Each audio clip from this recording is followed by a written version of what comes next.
Между 10 и 12% е спадът на туристите в Слънчев бряг този сезон. Това съобщи изпълнителният директор на Слънчев бряг АД Малина Стратиева. Според нея мрачните прогнози за слаб сезон не са се оправдали.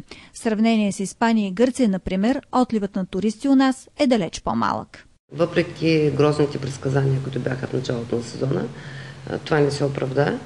Така или иначе минуса, който е факт вече към този момент, според мен е между 10 и 12%.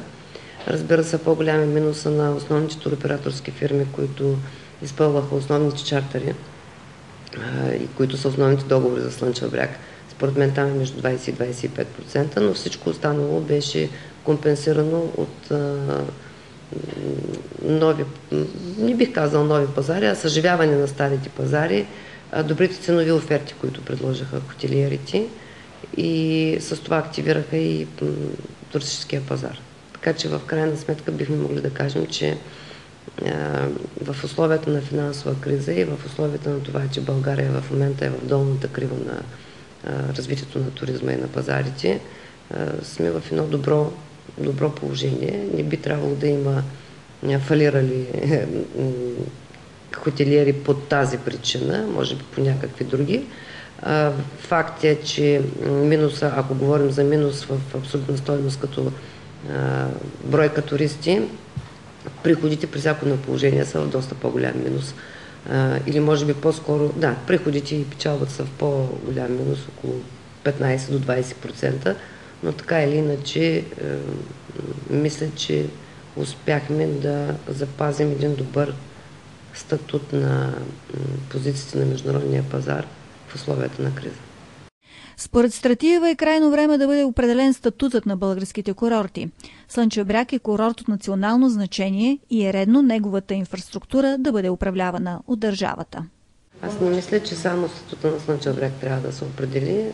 Трябва да се определи статута на всички курорти, не само черноморски, но и планински, да се определят като само с едно решение на Министерския съвет за национално курортно селище, това не решава проблема. Всички курорти, които са изградени, трябва да имат особен статут и да бъдат на пряко подчинение и на пряко управление на общата инфраструктура на държавата, тъй като това са курорти от национално значение.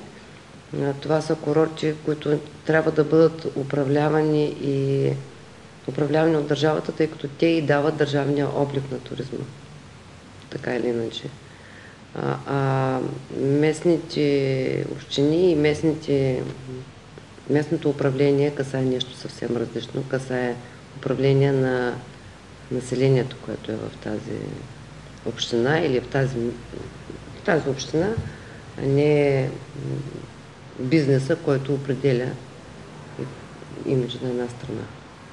Изпълнителният директор на Държавното акционерно дружество счита, че туристическите такси трябва да бъдат фиксирани в новия закон за туризма и да се повиши тяхната събираемост. В принцип, според мен, таксите трябва да бъдат фиксирани суми, които да не подлежат на коментар, които да не подлежат на влияние от това колко е силен сезон, а колко е слаб. Тъй като всеки един, който е инвестирал и е построил съответното съоръжение с цел туризъм, трябва да се направи съответната и маркетингова, и проучвателна, и всякаква друга политика. А държавата, която създава условията за развитието на този бизнес, трябва да има гарантирани средства за поддържането им, тъй като независимо от броя на туристите, пребивавали в тази община, инфраструктурните съоръжения трябва да се поддържат и подновяват. Според мен и за това мисля, че тези курортни такси, които сега се събират на базата на реализирани нощувки, по-скоро са разчетени на добросъвестността на бизнесмена, за която в момента не мисля, че ние имаме голям успех в това. И за това би трябвало да бъдат някаква конкретна такса, но това е въпрос, който предполагам, че подлежи на обсъждане все още.